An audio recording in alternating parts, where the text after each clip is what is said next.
Jumbo Safari News. You are watching Jumbo News with me, Tracy Wamboi. Let's take a look at the stories making headlines.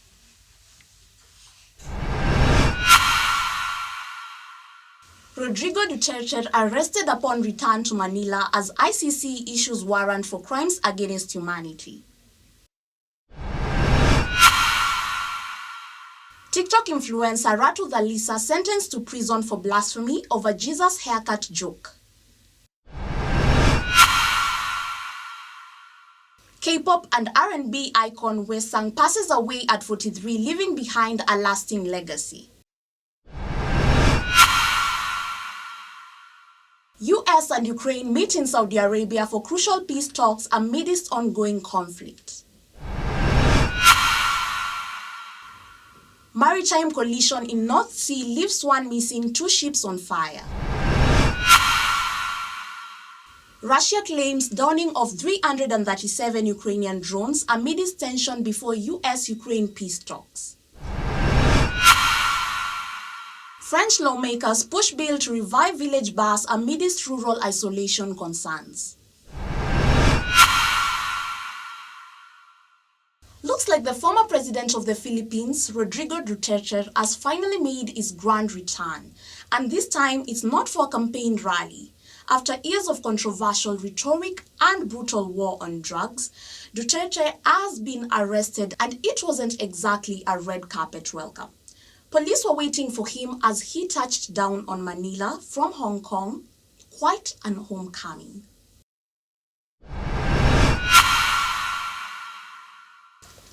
Rodrigo Duterte, the 79-year-old former president of the Philippines, was arrested at Manila Airport after the International Criminal Court issued a warrant for his arrest. This comes after the ICC accused him of crimes against humanity for his brutal war on drugs campaign, which took place during his presidency from 2016 to 2022. His anti-drug crackdown led to thousands of deaths, many of which were reportedly carried out by police or unknown assailants. Duterte's supporters, including his former spokesperson, argue that the arrest is unlawful, claiming that since the Philippines withdrew from the ICC in 2019, the court no longer has jurisdiction. However, the ICC counters that it still has authority over crimes committed before the withdrawal. The investigation, which began on 2021, covers events dating back to when Duterte was mayor of Davao in 2011 and continues through to 2019. Despite the controversy, the ICC has made clear that it intends to hold him accountable for what it describes as crimes against humanity. It's important to underline as we now start a new stage of proceedings that Mr. Duterte is presumed innocent. He will make his initial appearance before the court soon. And the focus of the office is on the judicial proceedings and on proving its case before the judges of the International Criminal Court. And as Duterte faces this new legal battle, many are wondering if President Marcos will push for his extradition to The Hague. Will the Philippines finally cooperate with the ICC, or will the political tensions between Duterte's family and Marcos escalate further? Well, here's something you don't hear every day. A TikTok star sentenced to prison for telling a picture of Jesus to get a haircut. No, really, it happened. And the plot thickens. It's a story that raises eyebrows and, frankly, a few chuckles. But behind the unexpected twist, there's a serious question about freedom of speech in this digital age. Let's dive in. In Indonesia, Ratu Thalisa, a Muslim transgender TikTok influencer with over 442,000 followers, found herself facing a nearly 3-year prison sentence after a comment she made during a live stream. Thalisa, responding to users' suggestion that she cut her hair to look more like a man, joked by telling a picture of Jesus on her phone to cut his hair. This innocent remark quickly sparked outrage. Multiple Christian groups filed complaints, leading to Thalisa being charged with blasphemy under Indonesia's controversial Electronic Information and Transactions Law. On Monday, a court in Medan sentenced her to 2 years and 10 months in jail for spreading hatred and disturbing public order and religious harmony. The Indonesia authorities argue that her comment could have incited tension among religious community. However, human rights groups, including Amnesty International, have strongly condemned the ruling, calling it a shocking attack on her freedom of expression. They point out that while hate speech should be punished, the Lisa's comment didn't incite violence or hatred. This case certainly is unusual. It's more than just a TikTok scandal. It's a reflection of Indonesia's broader struggle with balancing free speech, religious sensitivity, and online laws that critics argue might be stifling individual expression. Today, we mourn the loss of a voice that defined an era in K-pop and R&B. South Korean singer Hui Sang, known for his soulful ballads, has tragically passed away at the age of 43. Let's take a moment to reflect on his life and his remarkable legacy.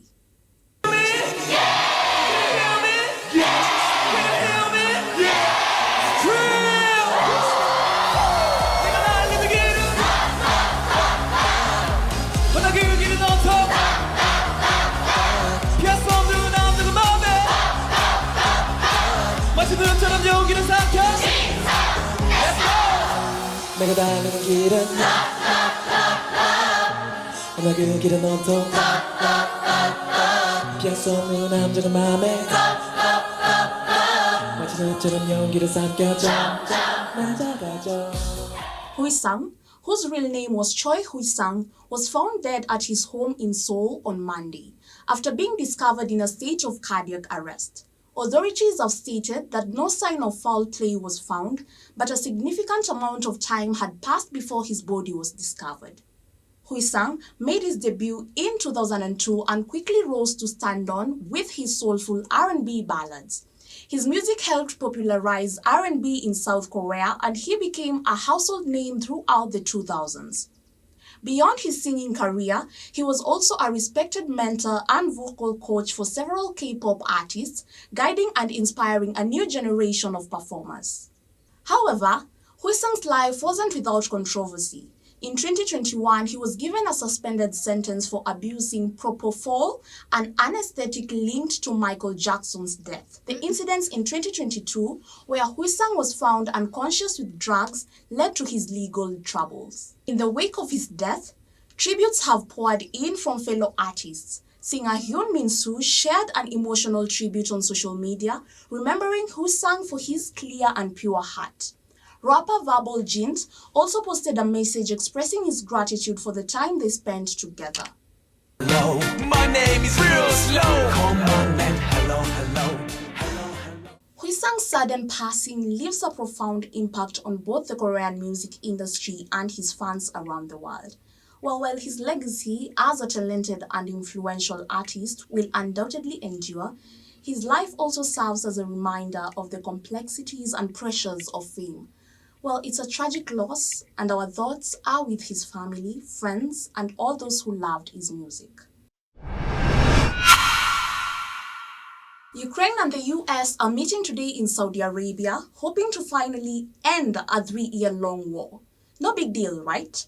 Just a few talks that could change the fate of millions. Let's see if they're ready to make the tough calls or if this is just another round of diplomatic handshakes.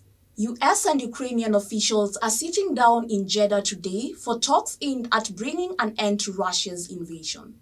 Secretary of State Marco Rubio, who's leading the US delegation, emphasizes that Ukraine must be ready to make difficult decisions if peace is to be achieved.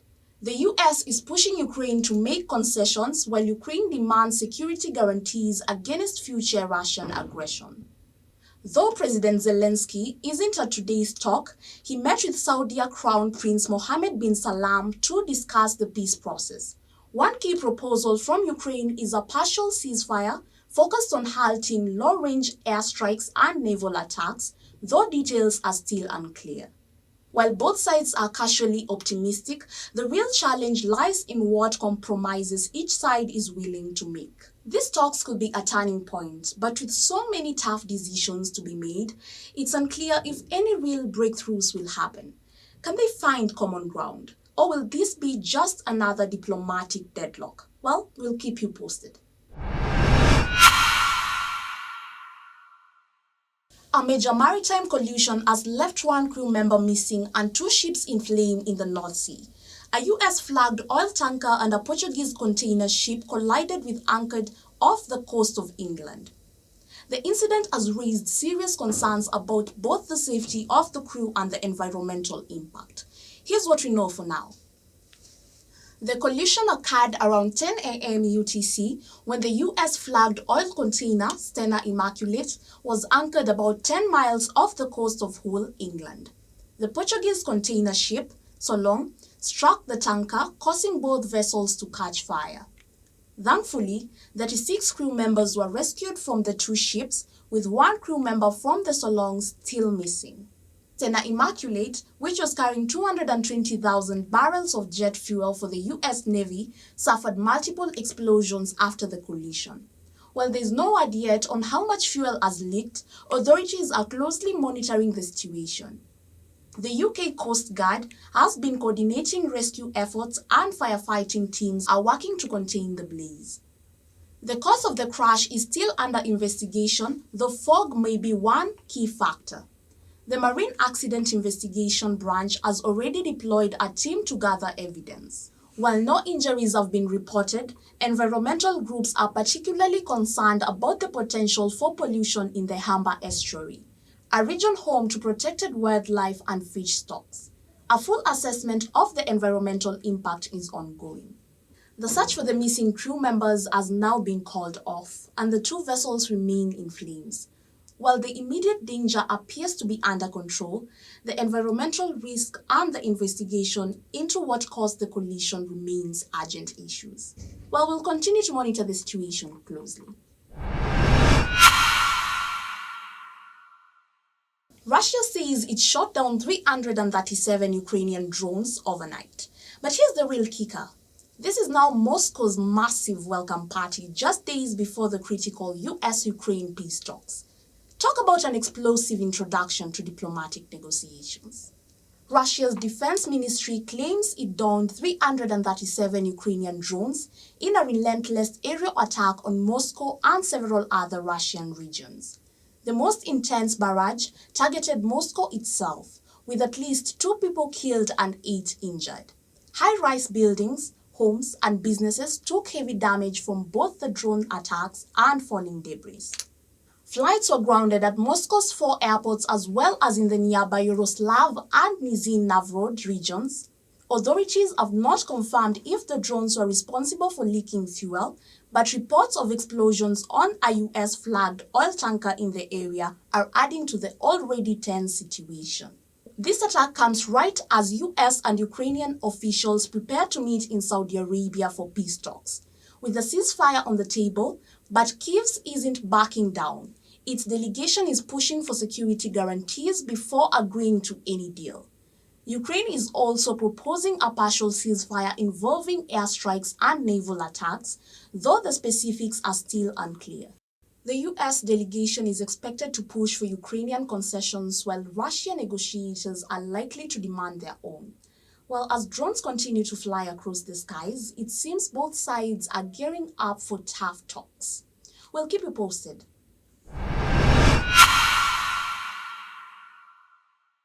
Ever felt like you're living in a village yet couldn't find a place for a drink, a chat, or a friendly gossip? Well, it seems French lawmakers have had enough of that. After decades of watching small village bars shut down, a new bill might just bring back your local watering hole. That's right. Say goodbye to village isolation and hello to maybe a little too much wine. Let's dive into the story. Lawmakers in France have recently voted overwhelmingly in favor of a bill that would make it easier to open new bars in rural communities. The bill, which passed with an overwhelming 156 votes to just 2, aims to bring life back to small villages where many have seen their local bars and cafes disappear. It's part of an effort to fight the growing problem of rural isolation, something that's become a major issue as more and more people feel disconnected in small towns.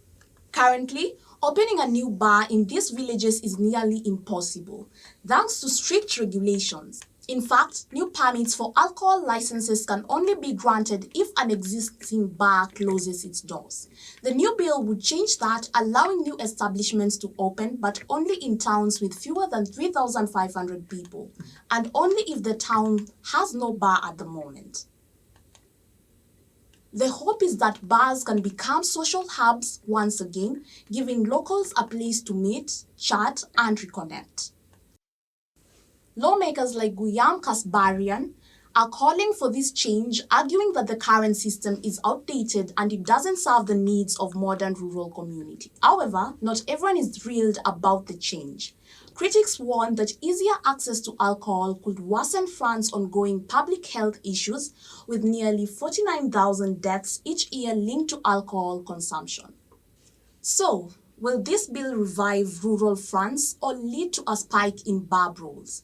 Well, it's still up to the Senate to decide whether this idea will become a law. While it's clear that many small villages could benefit from more social spaces, it's also important to keep in mind the potential health risks of making alcohol even more accessible.